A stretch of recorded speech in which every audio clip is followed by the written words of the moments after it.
You are now tuned in to the #1 nursing podcast in the world, the Scrub Me In Podcast by Nurse Junior and Anthony.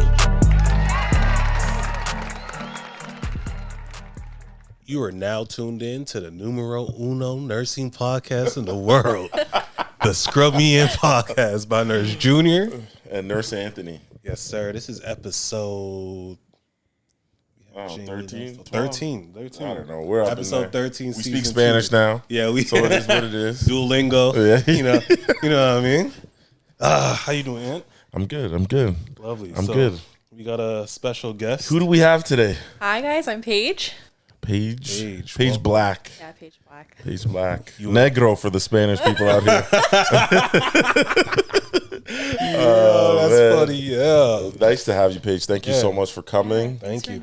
We're so happy to have you.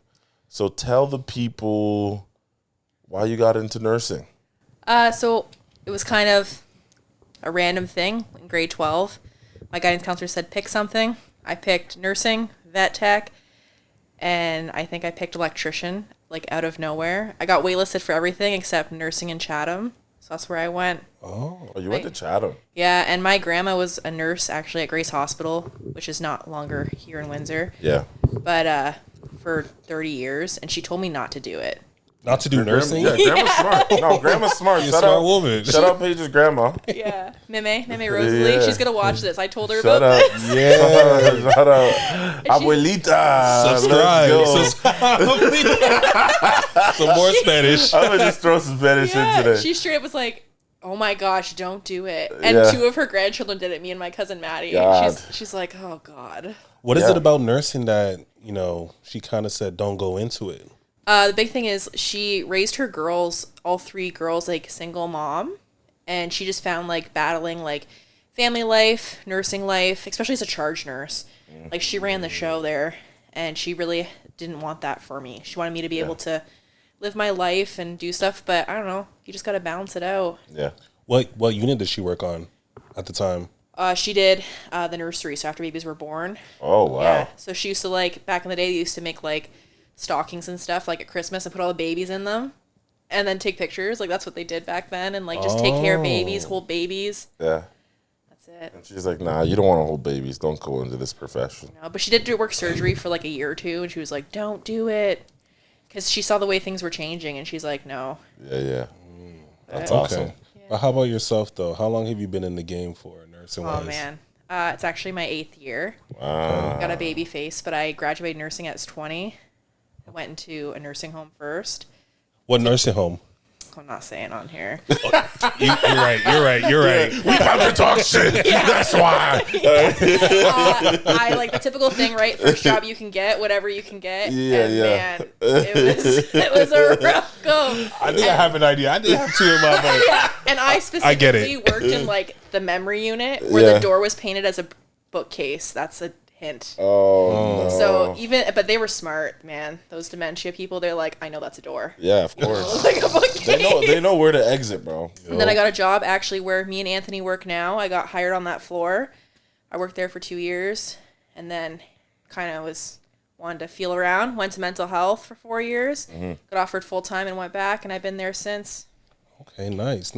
And how was the experience of nursing school for you? Man. So I went to Chatham, and for those of you who don't know, Chatham campus at the time, there's only 2 sections in nursing.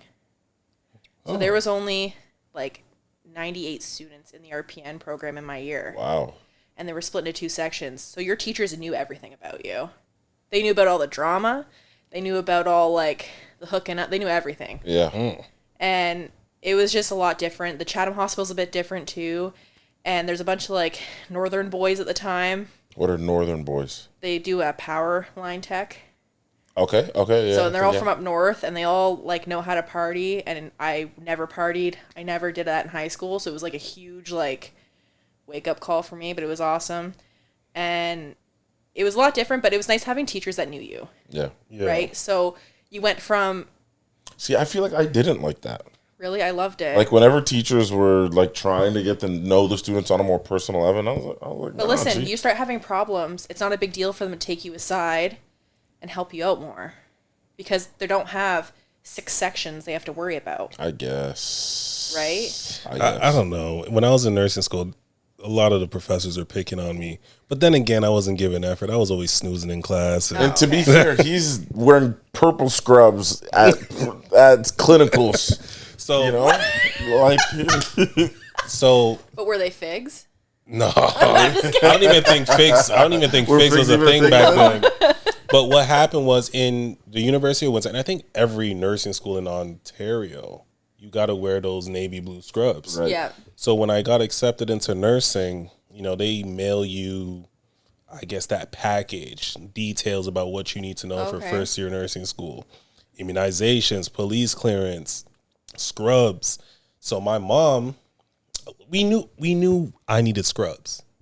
So my mom Okay. took me to a Sears outlet. I don't even think they have those anymore. no, they do not. You don't took- have Sears. Yeah, we don't have They're Sears actually anymore. tearing down the building. Yeah. So back then there was a Sears outlet next to where I used to live in Toronto, in Rexdale. She took me there. There was like a nursing section, a bunch of scrubs, green, purple, brown, orange, you name it. Everything except for the navy blue. Yeah. But in my mind, I didn't know I needed navy blue.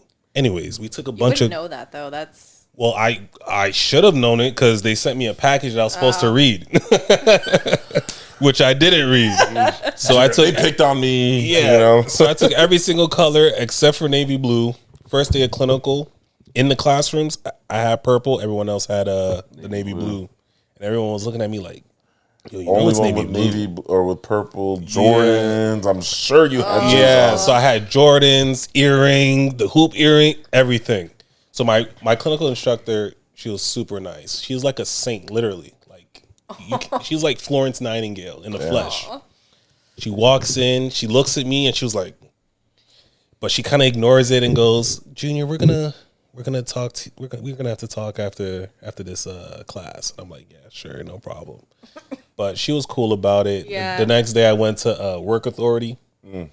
Got my got a couple blue navy blue scrubs. So You know what's weird in Chatham? I don't know if it's because we don't have like a lot of scrub stuff. Work Authority actually came to us in Chatham. They Sick. brought their big truck. They have this like big work truck, and they pulled up on the side, and we got schedules. And so whether you were in lab tech, respiratory therapist, RPN or RN, you had schedules, and you'd show up that day, and you'd make a lineup, and you would get sized for everything. They would do scrubs. If you needed, like, they had their own shoes if you wanted to buy them. I didn't. It's a big waste of money. But they had all that other stuff. So we didn't have to go anywhere. They showed up to us, and then they just give you the bill, and then you just use your Visa or whatever, and it was done. that's smart. That's smart because Yeah. yeah, it's a distance from And they people that hem live them, out there. too, our scrubs. Like, they all came in one pant length, Oh, and they hem them. for See, I us. feel like you should have gone to Chatham, bro. Yeah, You know, he would have been all right. yeah, I loved it. I was like, this is way easier for me. Yeah. You don't have I to should worry. have read the pamphlet. That's what I should have done. Damn. So all y'all nursing students, make sure y'all read the shit Oh that they my send you in the gosh. mail because don't be like me. Even my police clearance. My clearance didn't come in until mid-November or early November. Jesus. Yeah. Oh, No, but for them, you guys don't go to clinical that first year, though. yeah. We're in the class, but we had to go to the schools to teach hand washing to the kids. Oh, no. They put us in a nursing home 6 weeks Yeah, in, man. we're They're like, in all right right. away. Let's You would have go. failed right then and there. Oh, crap. That's crazy. real? Yeah, And we're they in put right you away. in, like, the dungiest nursing homes. So I No, can I was imagine. in. I I was in a not good one. It used to be an old was beef in. I was at factory. rehab, like complex care. That's where I was for Oh. my first one. Yeah, no, this nursing home specifically in Chatham, not to throw it under the bus, was an old beet factory. Actually, it was an old. Like, back then. yes, that they turned into a nursing home, and it was so spooky. Beets? Like actual beets? Yeah. And, like, in the basement where we go Mushrooms, for now breaks, beets? you could you ever see had the beets? piping. I've drank like beet juice. Yeah. Yeah. Yeah, you could you see the pee red? piping. Yeah. Yeah. Did you? Have you ever had Or beets? so Yeah. like, yeah, I guess you could say a little bit Reddit. Yeah, yeah. The first time, did I tell you about this the other day? No. The first time I ever had, so little story. When we lived in Hamilton, at our church, my parents were friends with these beet farmers. Okay. Shout out to the Miles family, man. They're the best. Yo, this guy, Mr. Miles, he was like 90 at the time, and he used to ride the church bus to pick up all the families. He would sprint to every door, and he was, till this day, the fastest 90-year-old I've ever seen in my life. My dad showed me a picture. He wasn't actually 90. He just looked it. I'm sorry, Mr. Miles. But I showed me a picture of him recently. He's actually like 97 now. And he still like just runs and shit. He's in like ripped, phenomenal shape. Anyways, they invited us over to the beet farm, right? Now, his wife makes food. While she's making food, she cut up a bunch of beets. I've never had beets. I'm a kid at the time. I had beet. I had some. I was like, oh, these are all right. And I was a chunky boy too, so I was nom, nom, nom, nom, nom, nom, nom, just eating them joints, right?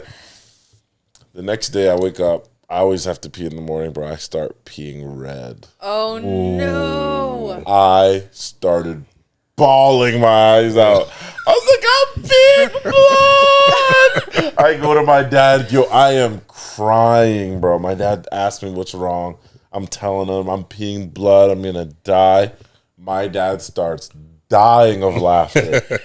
Like, he couldn't help himself. He was dying. And then he was just like, yo, it's from the beets, bro. You'll be chill out. fine, bro. Were they regular beets or like the pickled ones? I think they were regular beets. Okay. I believe so, yeah. I don't know. You just had a bunch in a bowl. I was a little chunkster, you know? I said, chill out. It's from the stop beats. myself, bro. Go watch Nickelodeon. You know, like, I couldn't help myself. Anyways, so you're at a beet factory. That was now a nursing home. Yeah. And they just like threw us all in. And a lot of the people in my clinical group specifically were like 18, fresh out of high school. All right. Weren't you fresh out of high school? Yeah, I was. Yeah, okay. And it was crazy and like just doing stuff that you've never done ever. I've never washed a grown man or a grown elderly woman up in her bits. Like, what? I was mortified. It was like the worst part of my like first 3 weeks. I was you were like I this is- should have listened to grandma. I know. I'm like, what have I gotten myself into? Yeah. Oh, it was horrible. And like seeing bed sores for the first time, you're just like, whoa. You know, it's kind of crazy because we see it all the time. I'm dead to it now. I don't. when- It doesn't even. Like, you think about it, the first time you ever saw like a unstageable bed sore, you were probably like, what the fuck is as this? a teenager, looking You know what I'm back at it, it's saying? crazy. There's some crazy stuff. Like, Yeah.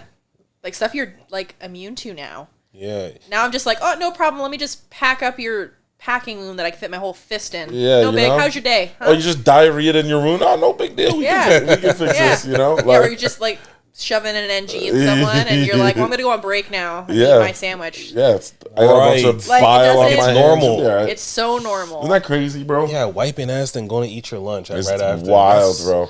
Shit. People are probably like, what the heck? Yo. So I feel like the other day, this was like one of my last night shifts. I don't know if you were working.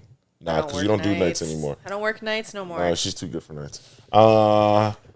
So we had a dementia patient in the hallway.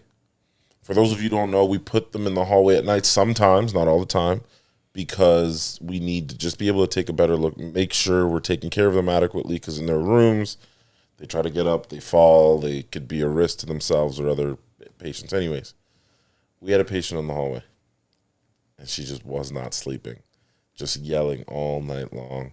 And then at one point, she had to pee. She had to go to the bathroom. Now, on nights, I usually don't go on my break. I'll just eat at the station. Everyone does. You know? So, like, Who does it, right?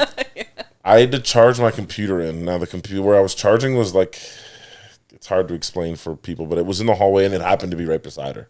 Okay? Your computer. Yes, I had to plug it in. And Like so the I'm ones on eating. wheels that we use? Yes. Okay, the wilds. Okay. Yeah. So she's like, I have to pee. And then so I go ask whoever had her, like, yo, how does she get up? I'll get her to the bathroom. She's like, no. I'll bring the commode right here. Like, put her down. And I was like, okay, whatever. So she's on the commode in the hallway, but private. No one can see her. But I am right beside her still. And I was like, whatever. She's peeing. I'm eating my food, and all I hear is, I was like, all right, I'm gonna hold on to this for a second. Let her finish her business before I keep eating, you know? Oh my God. And I was just like, and her nurse was like, I'm so sorry. I was like, yo, I was just wiping ass 10 minutes ago, so don't even worry about it, man. Yeah. Like, it is what it is. It's crazy what we're immune to now. It's crazy, man. Like things you wouldn't even think. Like people actually took one step in our shoes for one day that aren't in healthcare. I think they would be mortified. I agree. Honestly, they would just be like, "How do you guys do this?" And you don't get paid enough.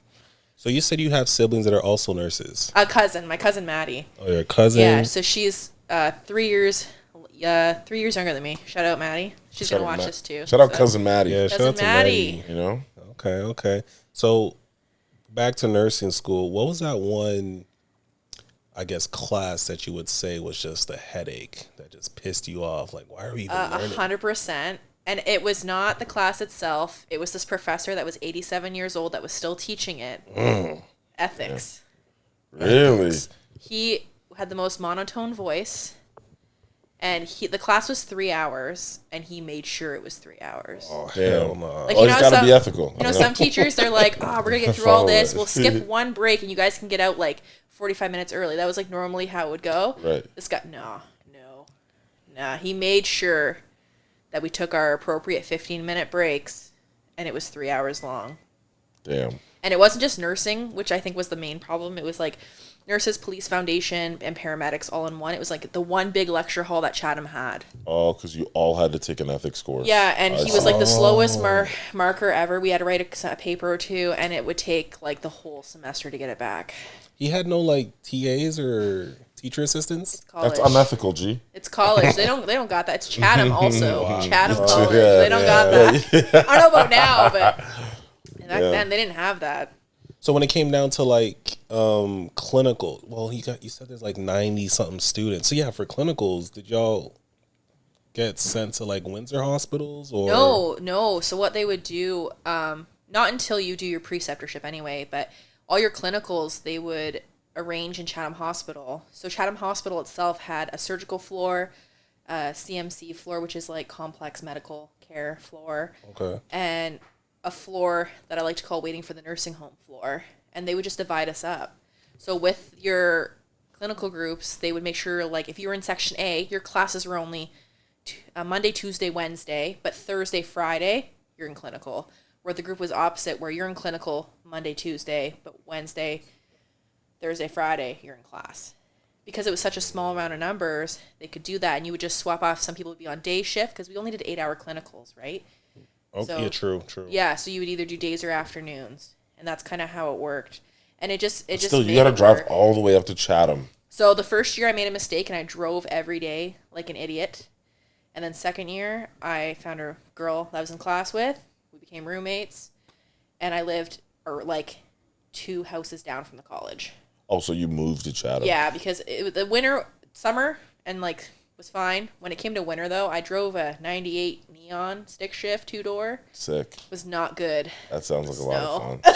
So wait, at the time you were living in Windsor? I was living in Bell River actually. Okay, Bell River, and then you were commuting to Yeah, so it was class actually the every day. same distance, whether from Bell River if I would chose Windsor or Chatham.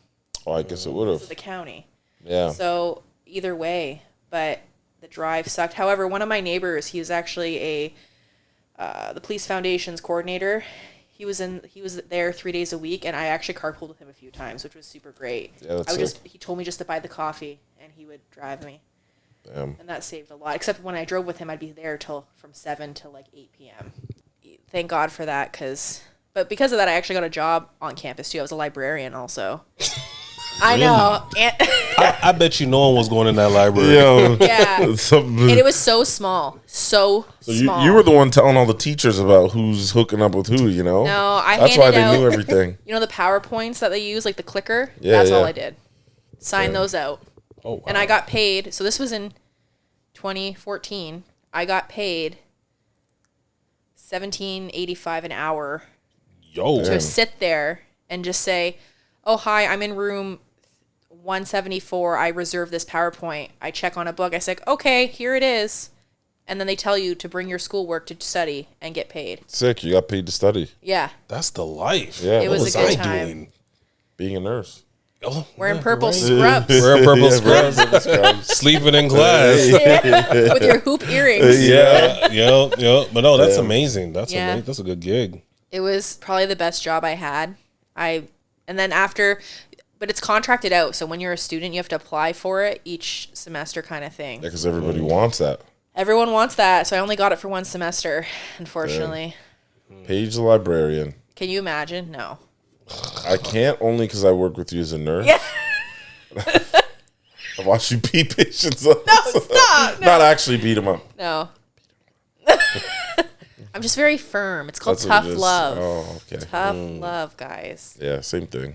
So you say you work on the same unit as Anthony. Is there any other specialties that you have within nursing? Within the 80 So years? mental health. I did mental health for 4 years. I'm actually going back to mental health. I just accepted a temporary full-time. So I'm going back, and then mainly too, I'm going back for 8-hour shifts. I hate these 12s, guys. Why? I hate these 12s. See, but you're going to be there every day. But listen, I want to start a family, and I don't want to be pregnant on a 12-hour shift.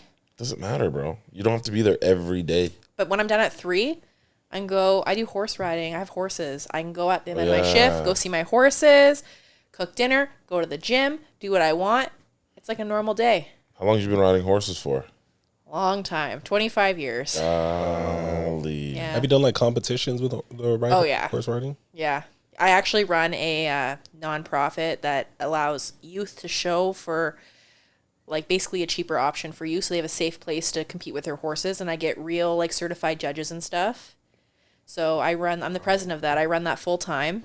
Damn. Southern Ontario Trail Riders. What's it called? Say it again. Southern Ontario Trail Riders. Southern Ontario Trail Riders. Yeah. We got a website. Google it. It's up Yeehaw. there. I run shows from spring, summer, fall. We also volunteer at the bingo twice a month, and they actually give us money through Paradise Gaming. What do you guys do with the bingo? I clean up bingo cards. Sick. I wear a polo shirt with my name on it, black pants, black shoes, and then when when the round's done, everyone's mad and tears off their bingo card. Yeah. We pick them up. It's crazy. I've been to bingo once. I've never been. They're competitive. It's heard. Like terrifying. I'm talking I these heard. elderly people. They got like 18 bingo cards, and you're just like, they just know the numbers. And listen, I'm like, yo, what the hell? if you pick up the wrong card by accident to throw out, you're done. Oh yeah. These ladies from Detroit come all the time, and I love them. They call me baby girl. They know me every time I'm there. They're like, oh, baby girl's here. Like, we're so excited because they get to know you because they're there every day. Of course. Damn. And my one helper one day took away this one lady's baby bingo card before she even like dabbed it because she just put it to the side, not thinking. Mm-hmm. Oh my gosh. She threw a fit. She was like losing her mind. I was just like, I can imagine. we had to go through the garbage. We're like going through the garbage. We're like, Really? oh, they pay for that. It's like illegal to like take it away. Wow. Yeah, it's a big deal. But we get a lot of money. We get like, I don't know, like about $1,700 a month from them. And it goes into our that's charity awesome. account. And that allows me like, this year specifically, we started a thing we called Ropes and Goats to get some of our youth ready for like rodeo and stuff. So we bought a fake cow and a fake goat for them to practice roping with. That's crazy. And it all costs money, right? So every little bit helps. And we have some sponsors that come through and sponsor stuff. Like our photographer sponsors HM Photography. She's amazing. She sponsors our stuff. Like I said, Paradise Gaming is one of our sponsors. And because of that, kids have a safe place to show their horses. And it's $7 a class, where if they were traveling to London to show, they're looking anywhere between like $500 to like $1,500 a weekend. By the time you do gas, Wow. hotel, entry fees, yeah. That's insane. Yeah. So Chatham doesn't have anything like this or any other. I'm not residing? too sure, but in Windsor, we're like the only one right now in Windsor, Essex that does this. We've been around for almost 50 years. Holy crap. Yeah, and I've been part of the board for about 5 years. I just started out as a member, became a board member at large, went to be like secretary, vice president, and now I'm president. So Congrats. Damn. Congrats. El Presidente. Yeah, El Presidente. Yeah, I Let's love go. it. I love it. I like love helping the kids, and like it's so cool to see them have like a good day. And at the end of the year, we host a banquet with awards and stuff. And like when they win the little trophies, they like run up and they got like their belt buckles on and their nice shirts, and it's so cute. Cowboy. So Yeah. how does one get into horseback riding? My grandfather always told me, he's the one that started it. He told me he wanted to keep me off the streets because my mom was a single The mom. mean streets of Bell River. Yeah. If you don't know where Bell River is, that's some mean streets. Google it. He like always said, he's like, I wanted to keep you off the streets and out of trouble. And I'm like, well, good news. Can't afford drugs. So that's why. Good news, Grandpa. There ain't no mean streets in Bell River. Not at all. Can't afford drugs because everything goes to the horses. Yeah. God, it's like Yeah. a second. I've talked to you about the money, about what I spent, and you're just like, Well, here's the thing. Now, I'm not scared of horses, right? Yeah. You've told me otherwise, though. I'm not scared of them. I just stay away from horses because they're strong as hell. One kick and you're gone. So here's the thing. I'm glad you said that, Junior. I'm glad you said that. So listen, I've always been uncomfortable around horses, right? Now, when I was in nursing school, we had a professor, okay? I cannot remember her name. If you were watching, I'm sorry. She disappeared, okay? Like halfway through our first year. Just disappeared. And ghost. Went ghost. Now, we all knew she was an equestrian because she was very open about that. But we didn't know why she disappeared, okay? And then, like, after a few weeks, we were like, yo, where did Mrs. So-and-so go? And someone was like, she just had, like, a emergent situation. She had to go, you know? And then you know how eventually kids just find out what happened. Yeah. Like in Chatham. Small town. Small town. So someone was like, yo, her horse kicked her in the face. Oh, no. I was like, her own horse? They're like, her personal horse kicked her in the face. So I was like, this is exactly why I don't trust these niggas. All right? This is it. You understand? And then I didn't think, that story went out of my head, right? Second year, I saw her face. I was like, did that horse kick you yesterday? Sorry if you're watching. Damn. Yo, she was still bruised up. Oh, I was like, a year later, and the repercussions are all over your face. Yeah, I mean, now I actually ran into her at Costco recently. The bruises are gone. You look great. So it doesn't last forever, but this is why I don't hang out with horses. I mean, for some people, it can last. What's that one actor's name? Christopher Reeves? Well, he died. He like got paralyzed and stuff. Yeah, that was from a horse accident, right? Yeah. You see? But listen, I wear a helmet and I accept the risks. If a horse kicks you in the face, what on earth is that helmet? Have you ever been injured? Oh yeah. How many times and what body part? Arm? I've broken ribs. I've had a horse crush my knee and tear my meniscus. I've had a broken arm. I've been kicked. Not in the face. So here's the thing. Paige just told me how gentle these beasts are before. And now you're telling me you have a lot of injuries. But listen, now as I'm older, I don't want to get hurt.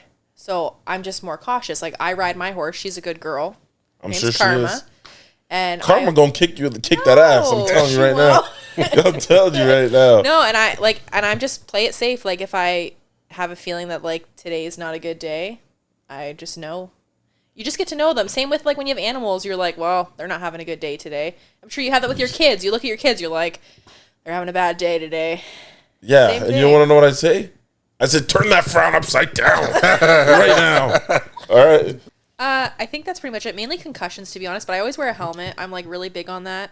I always have a helmet. So you got CTE. That's the problem. Maybe. I've had 3 good ones, so I just always wear my helmet no matter what I do. I'm really big on teaching my kids that too. I'm always big on helmets. That's actually one of our rules, right? Is if you're 18 or under, you have to wear a helmet. We actually are insured too. We carry our own insurance, and our insurance won't cover you unless you're wearing a helmet. I guess that makes sense, though. Yeah, absolutely. I mean, you only have one head. It takes one good fall, and Christopher Reeves. Or one good kick to the face. That won't protect your face. Don't tell your kids I'm saying this. I'm sorry. Yeah. But stay away. There's a lot of fun things to do, like play basketball. You know? Yeah, there's other activities. People aren't kicking you in basketball. Does it look like I play basketball? You never know. I don't. You never know. No. So let's talk about mental health a little bit. You said you worked on the mental health unit. Yeah, that's honestly where my passion is. Really? Oh. So did that passion develop during nursing school or after you graduated? So my last semester of school, I actually transferred back to Windsor. My great-grandmother ended up getting sick and stuff, so I transferred back just in case. I wanted to be close to home. Right. And thankfully, St. Clair College is connected, right, between Windsor and Chatham, so it was a very easy switch. Enough people failed where I was able to just kind of slide in there. And I did my preceptorship for 5 weeks, because back then they used to split our 10 weeks into 2. Okay. So I did 5 weeks in the mental health. It was more, it wasn't acute setting though. It was off Prince Road. So it was more long-term psych. Right. But I got in there and I was like, I like this. I like the human brain, and I like this. I like seeing, this sounds bad. I like seeing people when they come in very sick and like psychotic and then they get better. It's like very satisfying to see because when they come in, it's wild. And then when I went to mental health on Olette, that's acute. They come off the streets. Yeah. And like my favorite is non-drug induced psychosis. When they didn't do any drugs and their brain's a stressor in their life just caused a psychosis. Yeah. And you're just like, that could happen to me. Yeah, for sure. And you just see them go from absolutely so bizarre and sick where they can't even think about how to eat. And then they just get on the meds and then they do a lot better. But then you see like the crazy stuff where like we had a patient, I don't know if I should say this, I don't care. We had a patient in the ER and he's known for coming in. He's a big drug user. He also only has one leg. He flipped over the gurney in the ER bubble room and climbed in the ceiling. Remember that? Yeah. Wait, I think I heard about this story. Yeah. Yo, crazy. And he was up there for like hours or hours, bro. And they were like, yeah, but here's the thing though. Like cops were also with him. Like he was like cuffed and shit. yeah. So this And he has one leg. So the fact that he was able to Right. do any of this is wild. is crazy. So he said he had to go to the bathroom is what it is. Yeah. And they were like, all right, but they're like, you can go here. Like they provided like a urinal. I don't know what it was, but whatever the case was, he had like the drop ceiling available. Yes. And he got into the ceiling and just was up there for hours. Yeah. And no one knew where he was at, or They were kept saying- trying. They were, like, trying. hitting the Cops, ceiling. Like, it was security, wild. management. I think a manager friend of ours that we know that might be on here. oh yeah, shout out. Came to the hospital at night to like help to deal with the to situation. help deal with the situation. So y'all got like a broomstick, and Yeah, just like, poking up every. Right? Seriously. Right? And then it was like, oh, we can hear him here. And like everyone's running. Like it was Yeah. crazy. Game a of friend cat of and mouse. That's yo, crazy. it's crazy. Yeah. And then something he like ended up falling out of the ceiling or something He crazy. peed on the guards first and then fell out of the ceiling. That is crazy. I did not know that part. yeah. Yeah, he hates Nuts, the security bro. guards. Golden shower the Yeah, cops. that's crazy. R. Kelly. Yuck. Yuck. So gross. But yo, here's this.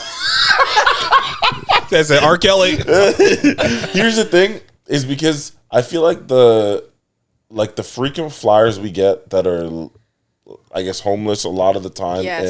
and have like psych histories, they clash with security at the hospital a lot. So when they get opportunities to do things like this to them, they take it, bro. yeah. I feel like they know the hospital better than we do. They've Yeah, been there so much. They're just as much. Like, It seriously. makes me sad though because situations like that, that's why we lose our really good security guards. Like I was on, like I said, I was on psych for 4 years, and I'm really grateful. I worked with some really awesome security guards. Yeah, you guys And they have been just very get close. they just get tired of the crap, and they're just like, I'm going somewhere else. See, Turn but it's up tough rate. too, right? Because even like playing devil's advocate from the patient's perspective, I'm sure a lot of the time, like they don't want to be in the situations that they're in. No, they you don't. know? And sometimes they just don't understand what's happening. Like For when sure. they're that sick, and like sometimes we see it. People who've never smoked weed before, they smoke weed. It doesn't go well with their brain, and they get a little crazy off it. Or the synthetic stuff is like the big issue, to be honest. And it's really sad. But all the hard drugs too. Like we're so bad in the city. Like if you're not from Windsor, you drive down our old main Olette, you see it. Yeah. You see See it, people man. like the fentanyl stance, you know, like it's horrible, and like they just get so psychotic and so sick on it where they'll just hallucinate and do whatever, and they'll just have these grand illusions. Like we had someone think he was the king of Kingsville once. Damn. He was I guess he was writing these letters to the mayor demanding the deed of Kingsville because he was the rightful king. And it's a fixed delusion that you can't change. You know what would be crazy though? What if he was from like The that king of lineage, Kingsville? and he was the rightful heir? What? What if he was the rightful heir of Kingsville? And we think he's crazy. It's like, yeah, that's a good point. It's crazy. It's also sad to see the because between the ages of like 17 and like 22 was like the main age of getting diagnosed with like schizophrenia. Yeah. So you see these young kids because we accept in our unit 16 years of age and above. Oh no. Okay. Yeah, because you age out of Maryville Yeah. at that age. So then you At come 16. to yeah. So it's sad. You'll see them. So explain to people what Maryville is. 'Cause So yeah, I didn't know for a while. for those of you that don't know, Maryville is same it's mental health, but it's for youth. So they have a bunch of different programs there. They have nurses, social workers, and everything. It's a good support for parents as well. But once they age out, it kind of sucks because For sure. the wait list for like a psychiatrist after that right now in Windsor is 2.5 years. What? Whoa. Yes. So you have to rely on your family doctor sometimes to dose. So sometimes the best thing to do is like these kids will come in and they've been diagnosed with like anxiety and depression for so long, and then later they find out that it's truly schizophrenia because they have some psychotic episodes. Right. And like there's some criteria, right? Like they have to meet so many things. It's like all these psychiatrists, they know it well. Like they have to meet, so if they have a couple psychotic episodes, it equals to whatever it is, whether it be schizophrenia, schizoaffective disorder. Right. And it's sad because you see these young kids and like the parents don't know what to do and they just feel so alone. And like that's when I like to be there because I'm like, you know what? Sure. You're not alone. Yeah. You're going to get through this. And thankfully our mental health, everyone rips on our mental health at Windsor, but we have like 6 social workers there. Yeah. We have people that try and do day programs. We have a lot of resources that people don't know to reach out for.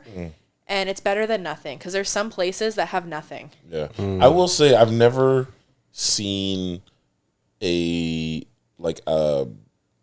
what's the word I'm looking for? Like when it comes to our social workers, I've never seen them not there. Like they're always very present. They're always very there. They do a really good job.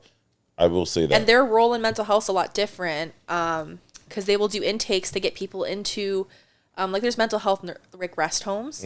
So people who like just need that little extra help, and they accept people sometimes as young as 18 into these rest homes if they don't have anyone. Wow. And they help facilitate this. They help facilitate getting them into Brentwood if they have coverage, and they can go to a more covered rehab facility to get off like the alcohol or drugs. Like our social workers at our hospital do everything. They're very, that we're more on our floor. It's more like discharge planning. Right. It's like setting them up for like little programs, getting them into like whatever they need. Right.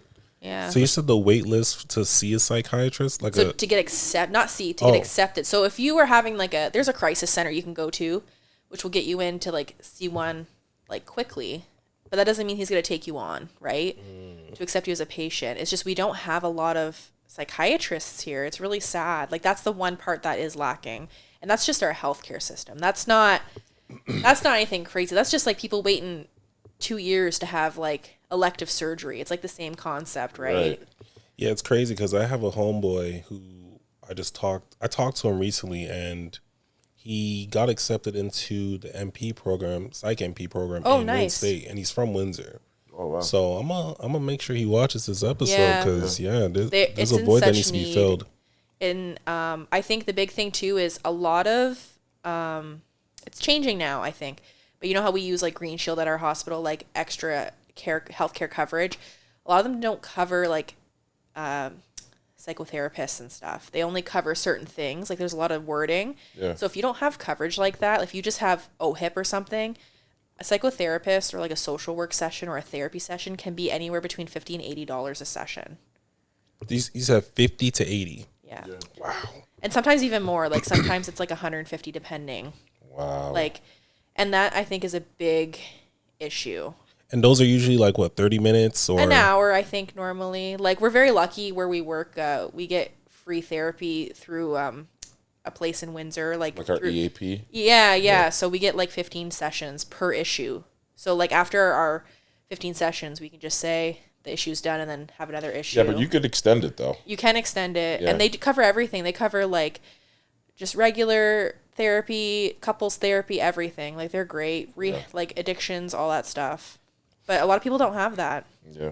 Okay, so another question. So this is more so in the direction of the pandemic. So during the pandemic, were you working on in the mental health unit? So yes, I missed the very beginning of it. Unfortunately, my father passed away at the very beginning of it. So I took 3 months off.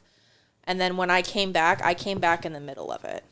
Okay. But here's the thing for our mental health, the way our mental health unit works is they all have their own rooms. They share normally 2 people per room. Right. But they all like kind of cohabitate on the unit where they walk the unit. And a lot of these people, like unfortunately 50% of our patients are actually homeless. So they leave out, come in. Yeah, and some of them actually didn't understand what COVID was because they were on the streets. Wait, what do you mean leave out, come in? Because I believe that there are some They don't mental get to health leave. patients No, that they have don't the get to ability. leave. No, Oh, they don't? It's a locked locked unit. unit. It's a locked No, unit. it's a locked unit. Yeah. But they walk the hallways together. Interesting. So it was like crazy because an outbreak happened so quick. Like we would think like, all right, we got under control, and keeping these people in their room all day, that's also not Impossible. doing anything. Yeah. But we eliminated everything. Like when COVID happened, like before you could earn your clothing, like, right, that was a privilege. You'd get your clothes back, day passes, that all ended. Wow. Because we would do a day pass, so like where you get to leave for a couple hours to see how you would do in preparation for your discharge, right? So that way you're not just thrown out into the thing. Because a lot of these people are on new meds they've never taken before. We send them away for a couple hours with their family. Their family comes back, tells us how it goes. That had to stop. Yeah, that's what I meant. So side Yeah. note, that's why I said that. Oh, like a 'cause day sometimes pass. you can like check out with your family. Yeah. See. So it was kind of really sad to see. And I found the isolation. We saw more depressive episodes. I know suicides were like really high. People felt so alone.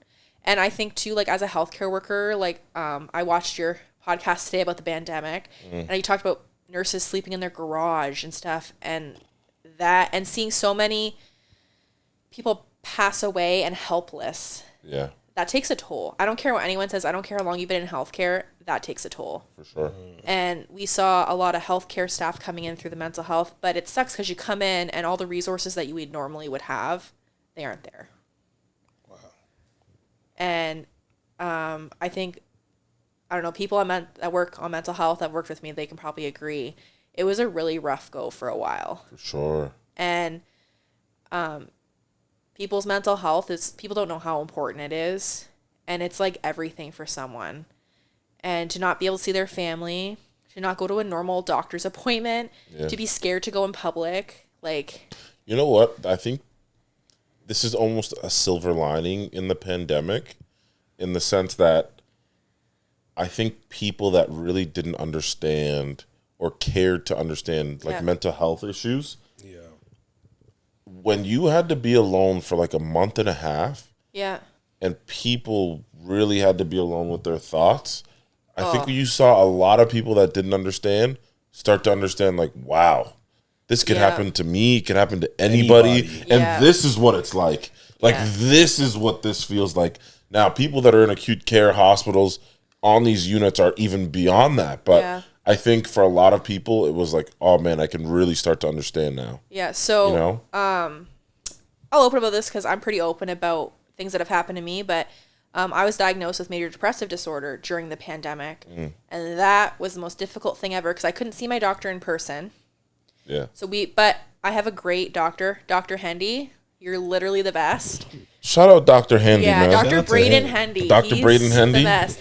He would FaceTime me like every 2 weeks to see how I was doing, and he this was like after my father passed away. He took me off work to allow me to adjust the meds and like make sure that if I needed anything, it was there. And he actually found someone that was doing therapy over the phone for me. Yeah. Because the resources weren't there. Yeah. Right.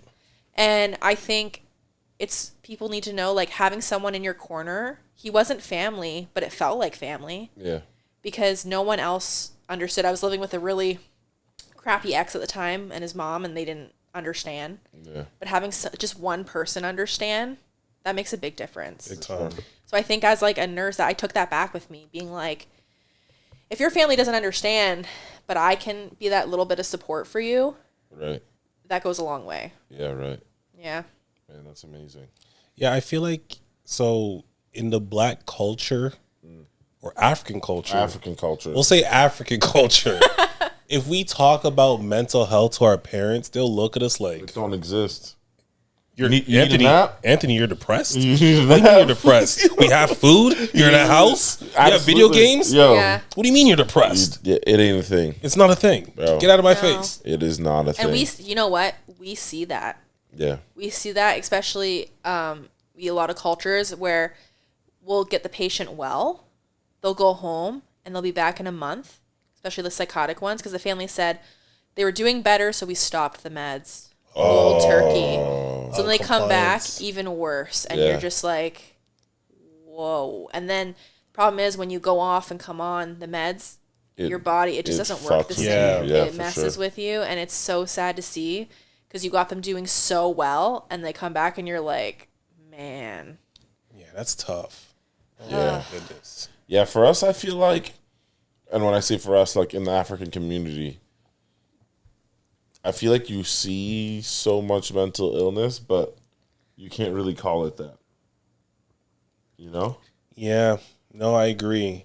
And if you feel like you have some type of issue, you're afraid to come out Right. Yeah. and share that with your family. And for or like friends. the people that have like schizophrenia or have like psychotic episodes or some sort of delirium, like in like Congolese culture, we just call them kizengi. That's the word we use, kizengi. Okay. Okay. And like it's just like they went crazy and they get like ostracized. You know what I'm saying? So it was like Man. this well-known professor, like he just became a kizengi. Like it was just like, Yeah. you know, and nobody really takes time to dive deeper. What happened here? You know what I'm Yeah. saying? It's kind of sad. It's super sad, and we see it a lot. And I mean, on our floor, we see it too sometimes. You see these people, and you're like, man, something's a bit off about them. Like on our surgical floor, and you just know, like, you meet the family, and you're like, I get it. I get it. Yeah. I get it. Yeah. It's really sad to see, honestly. It is. Absolutely. Yeah, thanks for answering that because I wondered during the pandemic because I remember on one episode I was talking about how, you know, PACU, pre-op, or we were Yeah. in our own bubble, psych was in their own bubble.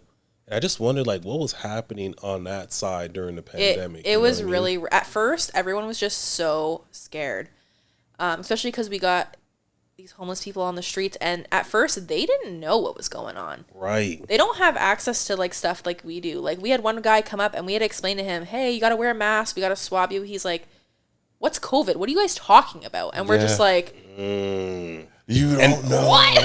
And now he's getting frustrated because he has to go through yes, and like we're like, you procedures. have to stay in your room, because what we did for a while is we would swab them and make them stay in their room till we got the swabs back. Oh, yes. Oh, and at that point, they're like, yeah, They're let me sign the basically like- AMA. I'm out of here. Well, no, if they're formed, They have to. can't, Yeah. right? You can't. So yeah. then a lot of like, God bless like my staff I worked with and like security, because it was rough. And then Oh, man, I can imagine. they just didn't understand. And it's not, especially if you're not right in the mind and we're trying to tell you these things, Yeah. you're already paranoid, and we're Oh, like, you're thinking hey. they're trying to kill you. They're like, nah. yeah. And Not then, today. we're sticking this swab all the way up to your brain. Yeah. You're like, what experiments are you doing? Yeah. You know, like, oh man, I never Oh. thought about that. That's Yeah. crazy. Yeah, I it never was ever really, thought and about you know that. what? I haven't worked mental health in a couple years now, but every now and then I get pulled there, and we still get the odd patients that are still really conspiracy about it, and it's messed with their brain. Well, I feel like as a whole, like society has pretty much gone conspiracy Yeah. about it. Like the whole vaccine, Yeah. the whole quarantining situation. I feel like that's a very common thing. Yeah, and like they made us get vaccinated, right? Like I only got 2, Yeah. but they made us. That was like a huge thing. Well, yeah. Every Yeah. hospital, every facility Yeah. updated their It policies. was wild. I actually couldn't come back to work till I got my first one because I was off right at the beginning of yeah. it. So, Yeah. but it was sad. And isn't it crazy that they don't really look at that anymore now? Like it's just Don't, Junior. Open up the box. Yeah, we're not gonna open that Pandora's Yeah, box. You're right. 'cause- You're right. It's a whole different story. But okay, what's one of the craziest things besides the whole ceiling story? What's a crazy story that you've experienced in mental health on the unit So that you can share with us? there's so many. No names. Just tell No the names. craziest All right. one. So I wasn't here for this story. I was coming in on so I found out on day shift about this story. Okay, picture this: Christmas Eve. This guy's in the room, and it's winter, and our floor's Christmas Eve, minus so yeah. our floor's cold. I'm not gonna lie; it's the old ICU. It's freezing. Okay. At night, it is so cold, and all they get is like these little flannel blankets, right? And he kept coming in the desk apparently asking for blankets, and I get it. We have little heaters. Like I don't know what you guys like. Anthony's seen on it. We have little heaters that we plug in because it's flipping cold. Yeah, like the space heaters. Yeah, like a space heater. For the patients or no, for us. for us. So I can only Is imagine. that against policy? I've been at some Allegedly. facilities where they hate that. Yeah. Maybe. But go So on. he kept asking for blankets and kept asking for blankets. And then we do rounds on nights where we check, we do every hour we check everyone, and there's certain people we check every 15 minutes. Makes sense. He was only in every hour check, so, but he timed it. There's no clocks in the room, but he was a smart man. He was an engineer. He timed it. Damn. Michael Schofield. He somehow timed it where he broke pieces off his bed, undid a window, popped the window out from the 3rd floor, tied all these blankets together, used the bed to anchor himself, and rappelled down, barefoot in the gown in winter, walked to his house in Get the hell out of here. McGregor. I'm not even done. Listen. McGregor? Yo, that's like an hour from the hospital. Yeah, so shows up. He timed it. He timed it. 1 hour. I got 1 hour. Let's do this. No, so I guess they checked on him and they're like, oh my God, he's gone. They saw like the propeller thing. Oh my God. They call they eventually call the family. Family doesn't pick up. So finally they get a hold of this family. This guy walked home, knocked on the door. Family said, oh, yep, come on in. Didn't call the hospital to tell us this happened. And yeah, we had to like call police and bring him back. Wow. And it turns out he was an engineer. So he knew how to like undo the windows. Because the windows on psych are a lot different. Oh, yeah. Psych is like... like on normal floors, there's like things to open them. Yeah. But they only open to like 30 degrees. So you can't jump out. He popped the whole window out, man. Yeah, this guy probably built. You know what's weird? I think he had. had a roommate too, and this guy was just sleeping. His junior was his roommate, actually. It's so wild. Keep it down, Phil. Fell asleep. It's Christmas Eve. I have presents to open.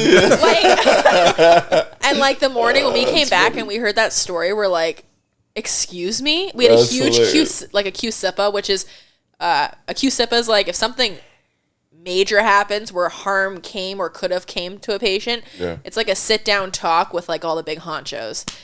And they were just like, how did this happen? And I guess people were like, we don't even know. Like, I don't know. Michael Schofield was here. Yeah. Have you ever watched Prison Break? I haven't. Never? No. It's about an engineer who commits a crime to go into prison to break out his brother out of prison. Yeah. Oh, okay. And he helped he helped build he was an architect. He wasn't an engineer, he was an architect. And he was part of the architect team that built the prison.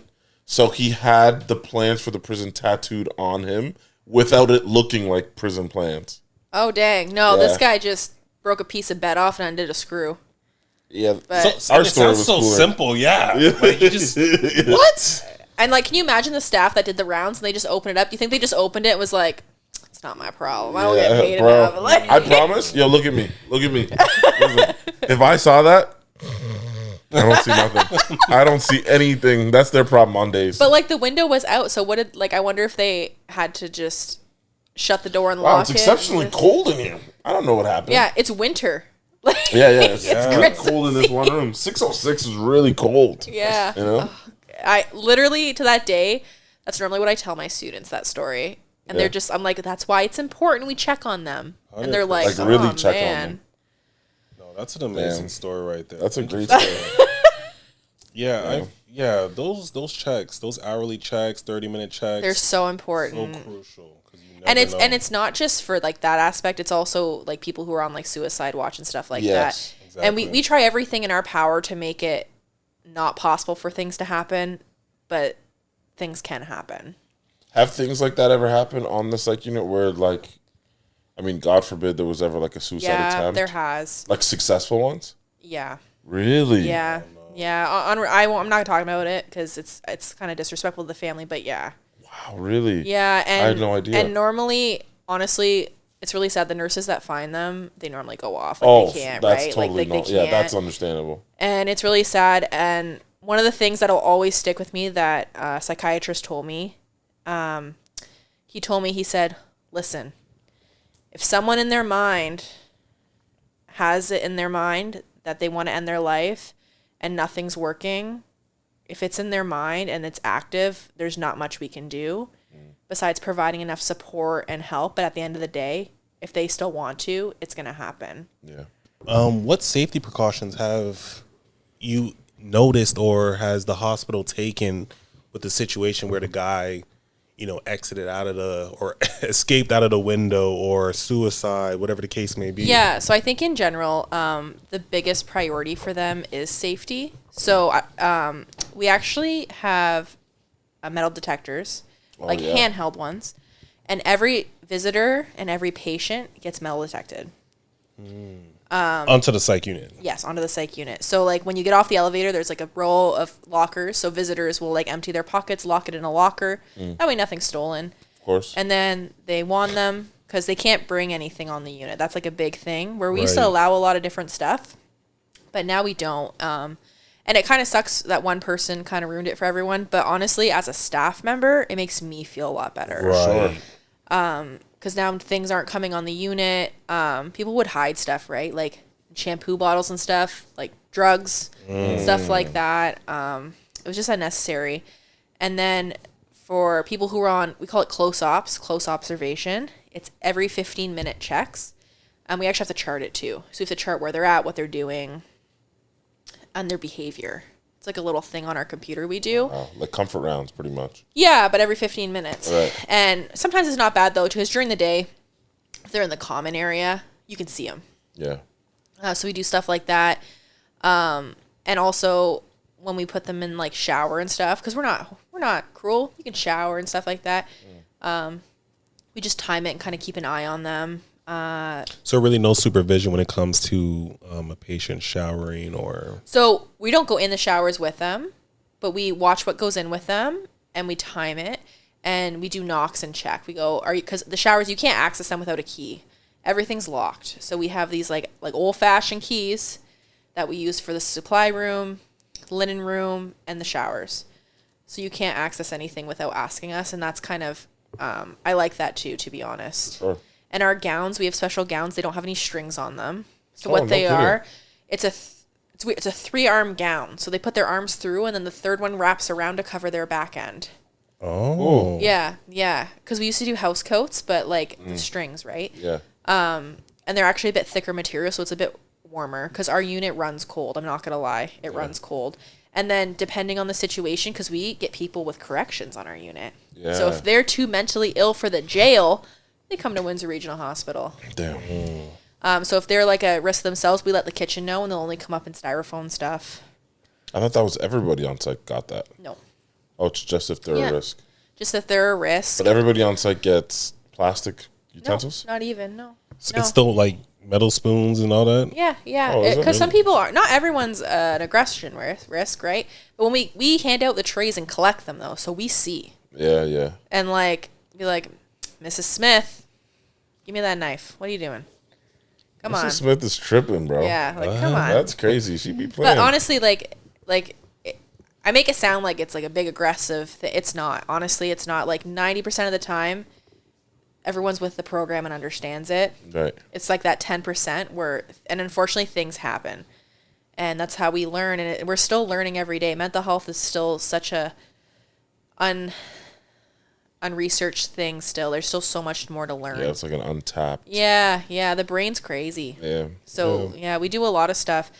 And I think, too, we communicate a lot with our staff. Like, I have to say, my mental health staff, they were an amazing family. That's why I miss them. I love my floor now, but Damn. they're all we're great. just top liver, eh? Sorry. No, they're That's great. crazy. Like, No, I'm going to tell everybody. It's all good. they'll hear it. No, I I'm gonna tell love 'em 6 before. West, though, but it's fine. I'm going to tell them before you leave, yo, we need to start hazing Paige. She hates okay. us. But, yeah, no, like, they're good. And when you go on break, you just let your person know, hey, 4A and 4B, they're on close ops when I'm gone. So just keep an eye. Yeah. That's basically it. You mentioned while we were off air the drug dogs. Oh, so yeah. This hasn't happened much since like after COVID, but like I said, people were sneaking stuff in. We had a problem for a while, like they were because we used to let them bring their own like they would earn privileges. So like your own soap, they could earn like makeup, clothing, stuff like that. And so, like a metal detector won't pick up like a bag of Coke, right? Like it's not a thing. Right. But a drug dog would. Yeah. His name's the dog's name's actually is Maverick. He's Great awesome. name. He's a German Shepherd, and he's a big boy. Yeah. And his owner would come in, and we wouldn't know. We knew it was every 2 weeks ish, but we didn't know like the day. Obviously, we want like the art of surprise, and that boy found it all. Was there a lot of things sometimes? So the biggest thing, I'll never forget this, is we had this person that always liked to shower twice a day, and we actually thought he was just like a little OCD, but he actually this would be so gross. He collected hair out of the drain to tie a bag in the drain of the shower. Wait. Say that again. He collected hair to like tie a bag up to tie it at the drain of the shower, like the little drains you get. Oh yeah. Yeah. So the dog found it because the dog naturally. Wait. Say that again. So like when you shower and you won't know this. When you have long hair and you shower, you shed. I know that. It gets stuck in your drain. Right.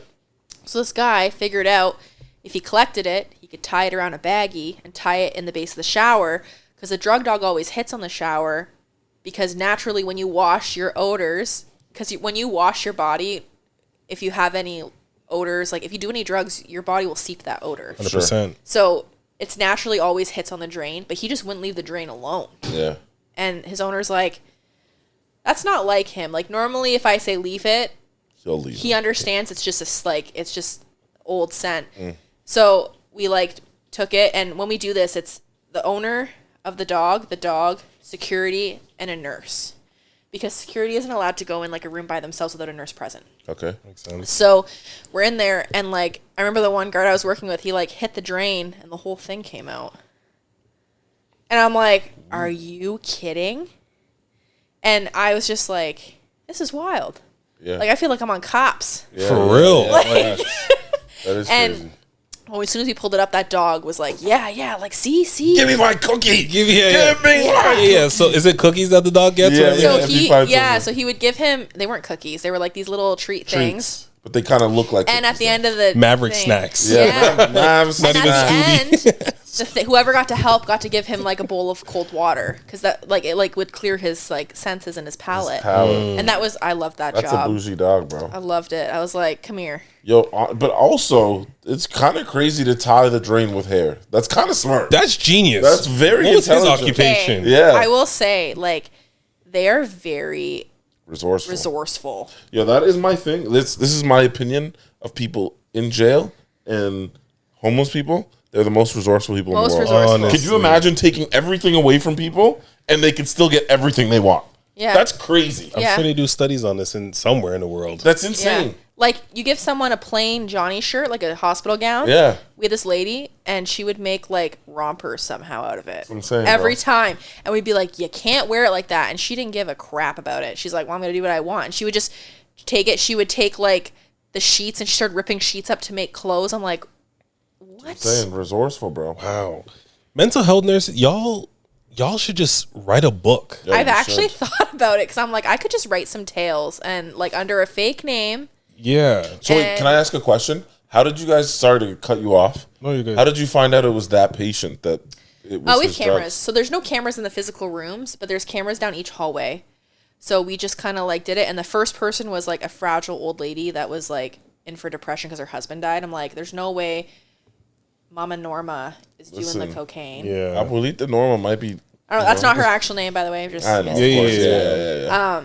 there's no way little fragile things doing that. But then the next guy that went in, he went in calm and came out like Like, oh, it's like twitchy. like ready, and I'm like, well, That was a good shower.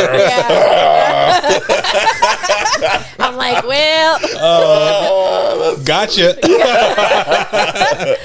So after, and like that, a couple incidents of that has happened, and that's when we were like, all right, things got to stop coming in. Yeah. They actually used to be able to order food to the unit from like outside places Get too, outta here. apparently. I remember Uber hearing Eats? about that. Yeah, This is bro. not when I was like, this is like before I was a nurse. This is before I was a nurse. Yeah. Even. Oh, okay. And I guess they would like order pizza and stuff and to let coffees come in, and then they would double cup the coffees, put stuff in it. Like the delivery driver would put stuff in? No, their family would bring stuff. Oh, So that's when we stopped all outside food, like everything, because it was Damn. just like, People be ruining. So you got family members in a Domino's cab just bringing in pizza. You know what? You know, it's funny. So I had a patient once who was like a frequent flyer on psych. okay. Okay. And unfortunately, he was arrested and he went to jail. And the way he ended up on our unit, this was kind of recent. You might remember him. He got admitted to the surgical unit because he had, I guess, had a phone call with his mom one day, and she had upset him so much that he kicked the steel bar doors in the jail. Oh my gosh, so hard I know that exactly he broke who his you're leg. talking about. And Yes. he needed surgery on his leg. That's how bad he broke his leg. So he broke his leg. He's in jail, and since he came from the prison, he gets like COs at his bedside at all times. Yeah. So his mom kept calling the nursing unit one night. Well, like the night he was admitted, and that's when I had him. And she's like, I just need to see my son. He'll calm down. He'll calm down. He'll calm down. Because he was kind of like aggressive on days. And he was fine by the time I came on. And I was like, there's no reason for you to come.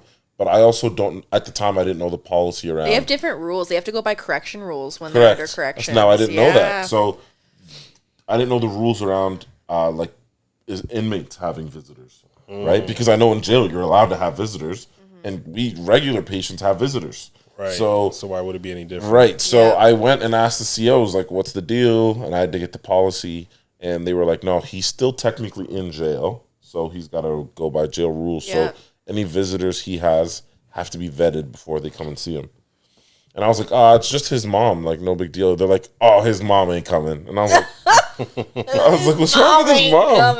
And they're saying this in front of him. They don't give a fuck. They're like, his mom, like, sneaks drugs into the jail. Whenever he used to go to psych, his mom would sneak drugs into psych. Like, they're like, she ain't coming. Yeah. Like the board of the jail have already deemed like she's not allowed to visit him in jail either. She's banned. She's banned. I know She's exactly on the banned list. what you're talking about.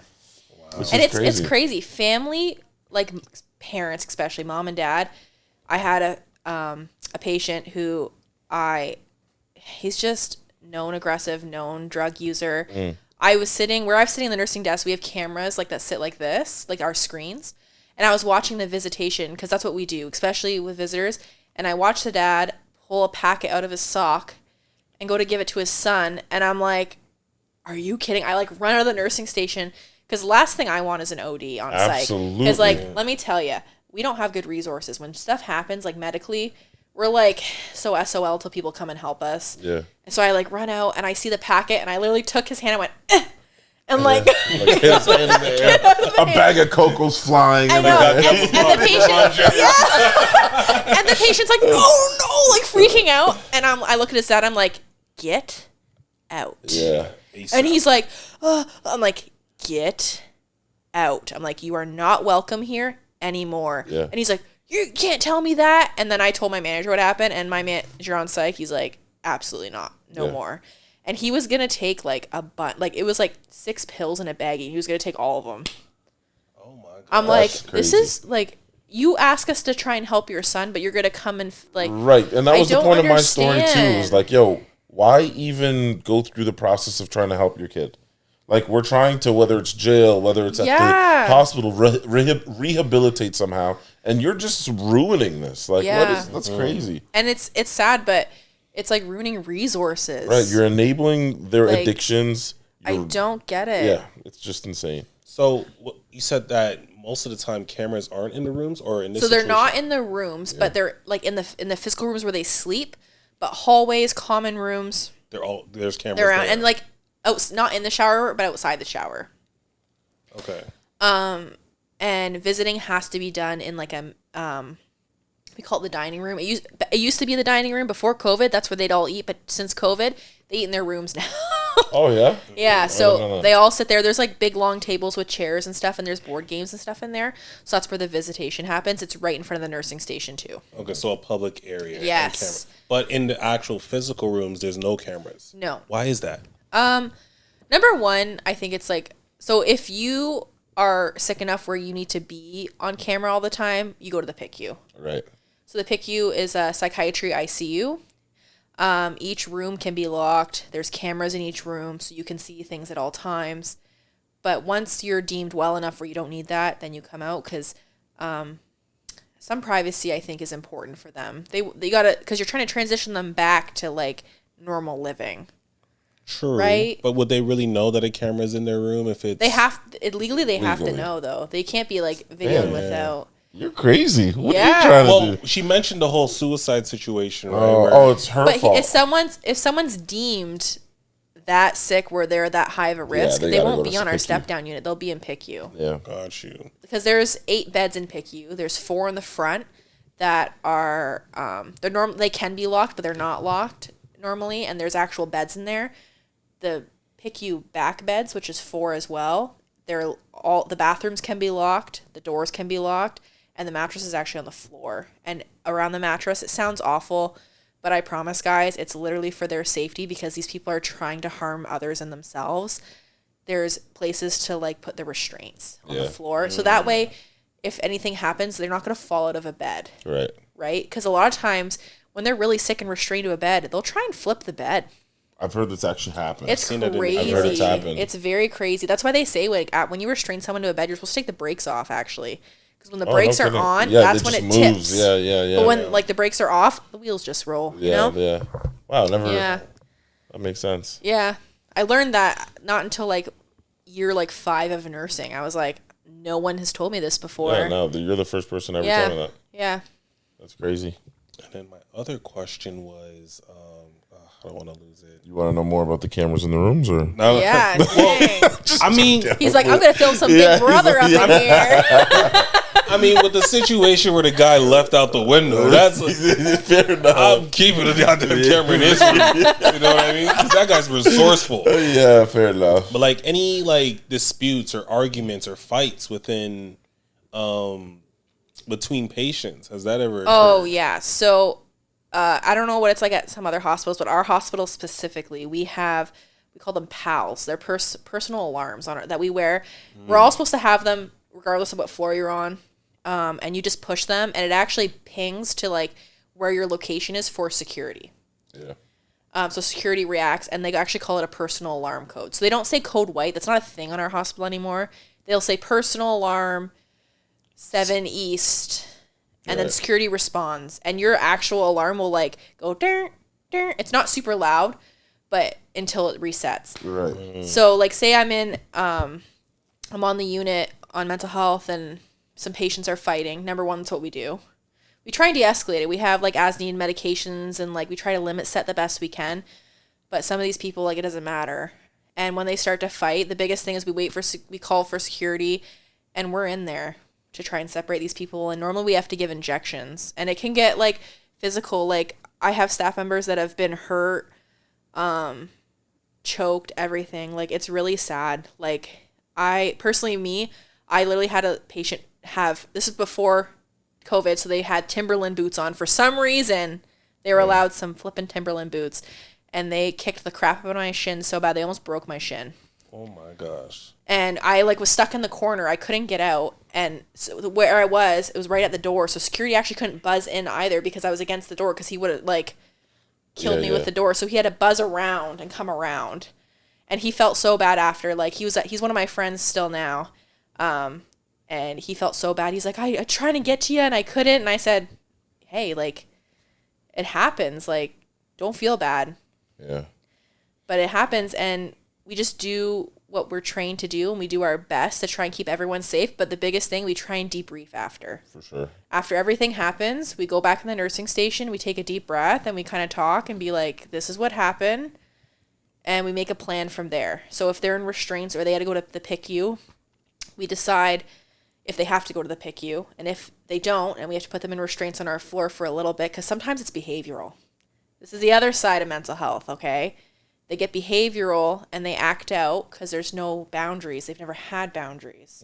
So all of a sudden you present them with boundaries. It's a big learning phase, and when they're an adult, they act out.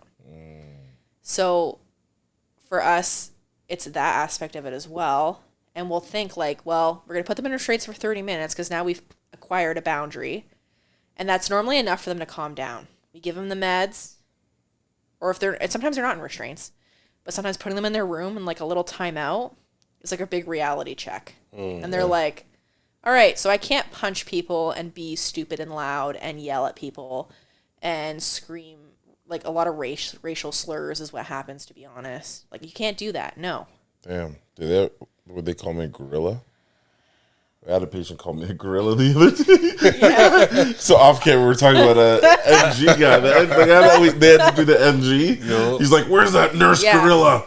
Oh man, Yeah. I've been called a What? monkey before in Texas. Yeah, bro. Yo, do you know how he they had a stroke though? He had a brain bleed though, No. and he used to be a surgeon. Oh, damn. Yeah, and he was The called hated a The monkey. monkey. Black craziest nurses. part, Anthony, is he wasn't even trying to be rude about it. He just wanted to know where you were. Yeah, but the nurse. For those of you gorilla- that don't know, Anthony like left us on the floor while his patient vomited my everywhere. God. We had to put an NG in for him so he could go on a break. They were all right though. Yeah. They didn't need me. All right, I had to go eat, big homie. Yeah. Yo, do you know why the pals were introduced at the hospital? There's a little hospital gossip. Some sad hospital gossip, but Yeah, did you hear about it? Yeah. Yeah. Yeah. So the reason we had the like personal alarms, and maybe I hope this is the same story you heard. The personal alarms introduced at our hospital is because way back in the day, in like the 90s, maybe early 2000s, It was early 2000s. There was like a surgical nurse and a surgeon that were having an affair on their own partners. And I guess they talked about being together, blah, blah, blah, blah, blah. The surgeon's wife found out and was getting ready to leave him. And he was like, essentially being like, no, I'm not going to leave my wife, blah, blah, blah, blah, blah.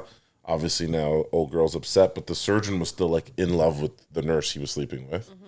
And like assured her he was still going to leave his wife, whatever. And then she was like, no, I'm done with this. And then, oh no, I biffed the story. You biffed it. She was Sorry. going to tell the wife about their whole Yes. affair. Sorry. The She nurse was gonna tell his the- wife. Because she felt bad. Right. She was like reneging on the whole thing. That's what it is. My bad. And he like cornered her in like an office or something one day. Or It was in an OR, I thought. Yes, one of the Yeah. surgical suites. Yeah, that's right. And killed her. Wait. Who killed who? The doctor, the surgeon killed, Killed the the nurse. nurse. Oh my! You know, I think I might have heard that story too. It was like it was huge. It was like Yeah, it huge was a news in the huge day. story. And they did this because, and you know what's crazy? Even though Olette and Met are the same, Met didn't have them for the longest time. Met just got their pals like 2 years ago. Really? Yeah. Wow, I didn't Yeah. know that. Fun fact. Yeah. So that's how we got personal arms, because it was a staff to staff thing. Yeah. It's kind of nice though, because like honestly, we're downtown, like parking garage sometimes. You never Yeah, know. you There's never people. know. And it'll actually work like on the sidewalk in front of the hospital Correct. and everything. Like it works, has good range. Yeah, it does. And they know like they can pinpoint exactly where and you are. and it's your name's registered to it too. Correct. So So when does- you push it, it'll show up Paige Correct. Black, 6th floor. So there's no way you can accidentally press that button. Then. So you There is, you but can. it's 2 buttons you have to hit. Yeah. Oh, okay, too. That's So the yeah, thing okay. is, if you say you're at home and like your kid was playing with it and hit the button, when you drive into work, once you're in range, it'll actually go off. It's like registered. That's Well, happened a few times. No, but I heard it was like if your kid hit it like, let's say within like an hour of you getting Yeah. to work, right? Like let's say if my son hit it now and then I had to work in the morning, it wouldn't go off. But if Makes sense. he hit it now and then I was like, I have to go to work, grab my keys and go. Yeah. As soon as I get within range, it gets called. What an amazing invention. Wow. Yeah. It's kind of crazy. Even the dog, going back to that dog story, who was the owner? Is he a police officer? Or? I don't know too much about him. He was really nice, and I know he does dog training because actually one of my friends that I ride horses with, he trains with him, and he trains dogs with him, and it's just like what he's always done. And I guess he gets hired out like professionally on the side for this. Like he does it a lot. I was about to say he's making a killing. Oh, there's killing. for sure. He needs to get hired for in sure. Detroit because man, yo, I'm telling you, He gonna make his money. Can you That imagine dog him in gonna the get a lot of 80s? Yeah. treats. Oh, He's my gonna be God. getting a lot That of dog treats. looks like he's got a lot of Yo, treats. they, God Maverick's bless. a I get a lot of treats too, big Maverick. boy. Don't worry about it, baby. That is what it is. That's crazy. You know? Second last question: the pencils. Why are pencils banned? Yeah. Everyone thinks pencils are banned because of the stabbing, and it's like stabbing people, and it's not. It's actually because when you take a pencil, specifically number 2 with graphite in it, and you stick it in the light socket, it'll like not like light on fire, but hot enough where like like the old cars, the old cigarette things, Yeah. like that, and they were lighting smokes on the unit. That's amazing. Like resourceful. Telling you, bro. Like Yo, I'm sure it was a homeless person that figured this out. it was a homeless and they're person just for super, sure. super resourceful. Look at that. I'm just like, It's crazy, bro. Could you imagine? Like, 'Cause I were know you- a lot were of you homeless people warned? go through like mental health issues. Yes. And all. Could you imagine they honed their like resources in and just made something. I'm telling you. Yo, seriously, they'd be running the world. Yeah. I'm telling you. You'd be president. Yeah, because weren't you warned as a student about your pencils when you were on? Were You said on mental health they warned you about leaving pencils or Yes. something. Oh, sorry. Yes. So when I was on psych, like I had a rotation as a student, they were like, make sure you don't leave your pencils around. And I'm honestly, yes, a lot of us thought, yeah, we don't want them to stab us or stab each other. Because that's what people think. They're like, oh, we're gonna get stabbed. Right. No.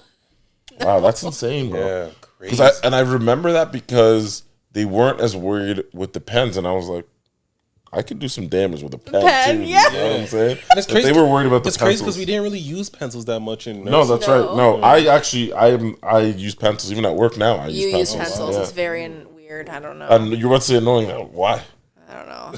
We have computers. We don't need black pens anymore. Yeah, true. I don't know, but I'm crazy with my report sheet. You've seen it. Yeah. Yeah. I rewrite it, Junior, in the I middle of my rewrite too. shift, I rewrite too. and highlight, and it's color Yeah, coordinated. you do. Yours is pretty like it's nice. That's different. I know. Nice. That's different. Okay, last question, and we'll let you go. If there's one thing that you could tell your younger, yourself in first year or fourth year of nursing school, or in nursing school, whatever, what would you tell your? So I would say when you were in grade 11 and 12, take those better science and math courses, skip the RPN, go for your RN, and do travel nursing. Miss that or like You honestly, watched the pandemic episode. She definitely watched the pandemic episode. So I'm just saying, like, I feel like as an RPN, we are very limited on what we can do in the sense. They want us to do all this stuff, but for, like, I call us budget nurses is what I like to say. I do too. Budget, because, like, we get paid significantly less for very much the same work, especially on our floor. I feel our floor is like... Well, I just think non-critical units and there's more non-critical units than there are critical. Yeah, like, what's the one thing we said yesterday is, like, someone's like, oh, well, you could probably take this patient. I said, nah. Like, Sorry, big homie. I don't make that pay. That sounds like an RN patient. Yeah, that's what Anthony goes. Yeah. Anthony, and then we dance. We're like, we're RP. Yo, and here's the thing. So here's my thing, right? Yeah, Could I take care of that patient? Absolutely, bro. percent. Yeah. However, policy dictates they are an unstable patient, and Yeah. any patient with an unstable outcome, I cannot take care of. Yeah. And my bank account, unfortunately, can't sustain the stress. All right. And I just feel like I could be doing a lot more. And I'm like pushing 30 next year, and I have a house on my own. And right now, it's just not the time for me to go back to school and try and upgrade. Nor do I kind of like want to. Like, I'm kind of happy where I'm at. But if I could go back, I'd be like, go for your RN, you idiot. You're not an idiot. Like, come on. Well, thank you for coming on. Yeah. the Thank you show. so much. We appreciate Thanks. it. Make Thank sure you. y'all like, subscribe, comment. Yeah. Tell a friend, tell another friend. To tell another friend. Yes. Right? Yeah. Yes. And we're looking for more guests, whether it's in person or on the phone, whatever. Yeah. You know. But once again, thank you for being on the show. Thanks for having Appreciate me. it. And that's it. We'll wrap it up there. Peace.